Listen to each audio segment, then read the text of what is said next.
Right ఇక్కడ airlines ఉద్యోగినిపై cab driver అత్యాచారమట. విధులు ముగించుకొని ఇంటికి వెళ్తుండగా దారుణం. బాధితురాలని రోడ్డుపై వదిలేసి నిందితుడి పరారి. శంషాబాద్లో ఘటన. సీసీటీవీ ఫుటేజ్ ఆధారంగా డ్రైవర్ను అరెస్ట్ చేసి రిమాండ్ చేశారట.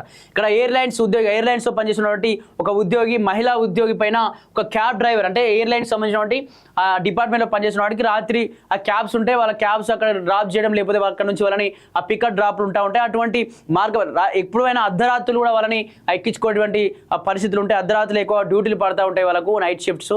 అటువంటి సందర్భాల్లో ఒక క్యాబ్ డ్రైవర్ అట ఒక ఎయిర్లైన్స్ ఉద్యోగి పైన అత్యాచారానికి పాల్పడ్డాట. అత్యాచారానికి పాల్పడంతో పాటు భయపడి తనని ఆ రోడ్డుపైనే వదిలేసి వెళ్ళిపోయిందట. శంషాబాద్ సంబంధించినటువంటి ఆ సీసీటీవీ ఫుటేజ్లో అవన్నీ రికార్డ్ అయినాయి అంట. రైట్ ఇక్కడ చూసుకోవచ్చు, క్యాబ్ డ్రైవర్ ఫోటో కూడా వచ్చింది. శంషాబాద్ ఎయిర్పోర్ట్లో పనిచేస్తున్న ఎయిర్లైన్స్ ఉద్యోగినిపై క్యాబ్ డ్రైవర్ అత్యాచారానికి పాల్పడ్డాడు.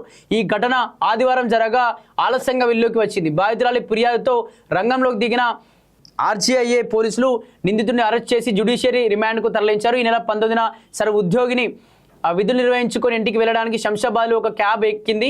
ఆ మార్గ మధ్యంలో డ్రైవర్ వాహనాన్ని నిర్మానుష్య ప్రాంతానికి తీసుకెళ్లి ఆమెను బెదిరించి అత్యాచారానికి పాల్పడ్డాడట.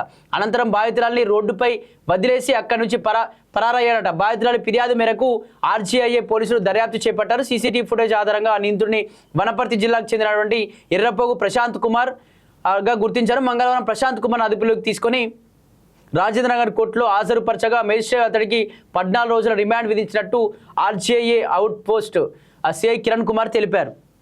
దీనికి సంబంధించి ఒక ఎయిర్లైన్లో పనిచేస్తున్నటువంటి ఆ ఉద్యోగాన్ని నైట్ షిఫ్ట్ విషయంలో కూడా వాళ్ళు ఎక్కువగా నైట్ షిఫ్ట్స్ ఉంటాయి. శంషాబాద్ ఎయిర్పోర్ట్లో పనిచేస్తున్నటువంటి ఆ ఎయిర్లైన్ సిబ్బందికి ఈమె ఎక్కువ వీళ్ళకి పికప్ అండ్ డ్రాప్స్ క్యాబ్స్ ఉంటాయి. లేకపోతే వాళ్ళు రకరకాల ర్యాపిడో, ఉబర్ లాంటివి బుక్ చేసుకుంటూ ఉంటారు. లేకపోతే కొందరు రెగ్యులర్గా వాళ్ళకు ఆ పికప్ డ్రాప్ చేసేటువంటి వ్యక్తులు కూడా వాళ్ళు ఉంటారు. కొన్ని సంస్థలు ఉంటాయి, అటు క్యాబ్ సంబంధించిన సంస్థలు డైరెక్ట్గా ఆ కంపెనీ సంబంధించిన వాళ్ళని ఎక్కించుకోవడం, దించిపోవడం లాంటివి ఉంటాయి. అటువంటి సందర్భంలో ఒక క్యాబ్ డ్రైవర్ అంటే వనపర్తి జిల్లాకు సంబంధించినటువంటి ఒక క్యాబ్ డ్రైవర్ అట ఒక ఎయిర్లైన్స్ అమ్మాయిని ఎక్కించుకొని మార్గ మధ్యలో వస్తూ ఉంటే తనని కారు ఆపి వేరే దగ్గరకు తీసుకెళ్లి అత్యాచారం చేయబోయాడట.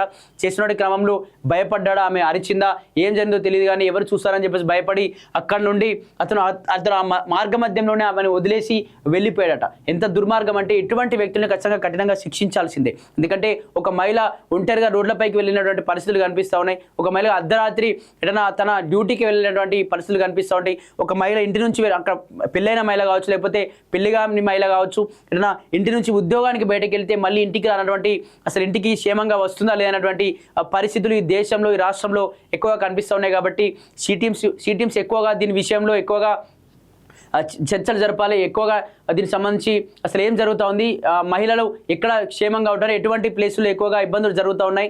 శంషాబాద్ ఎయిర్పోర్ట్ నుంచి మార్గ మధ్యలో అంటే ఏ మార్గ మధ్యలో ఇతను ఈ విధంగా ఇబ్బందులు పెట్టిండు, ఈ విధంగా ఇంకా నెక్స్ట్ ఎవరికి కూడా జరగకుండా సరే అతను ఇబ్బంది పెట్టిండు, భయపడి పారిపోయింది. కానీ ఒకవేళ తనని చంపేస్తాను లేకపోతే ఏమైనా చేసే పరిస్థితి ఏముంటుండే, చాలా ఇబ్బందులకరమైనటువంటి వాతావరణం ఉంటుంది. కాబట్టి ఖచ్చితంగా ప్రతి ఒక్క అక్కడ సీసీ కెమెరా ఉంది కాబట్టి అతను ఎవరు పసిగట్టగలిగి డైరెక్ట్గా ఫోటో రూపంలో చూపించగలిగారు. కానీ సీసీ ఫోటోస్ లేక ఆ అమ్మాయి అసలు చనిపోయిందా లేదా, అసలు అక్కడ మొత్తం కూడా అంటే మొత్తం కూడా అక్కడ పార్క్ ఏరియా లాగా ఉంటుంది. ఆ రోడ్డు హైవే రోడ్డు పైన అక్కడ ఆ పార్క్ ఏరియాలో చెట్ల మధ్యలో పడేసి చంపేసి రేప్ చేసి పడేసిపోతే పరిస్థితి ఏంటి?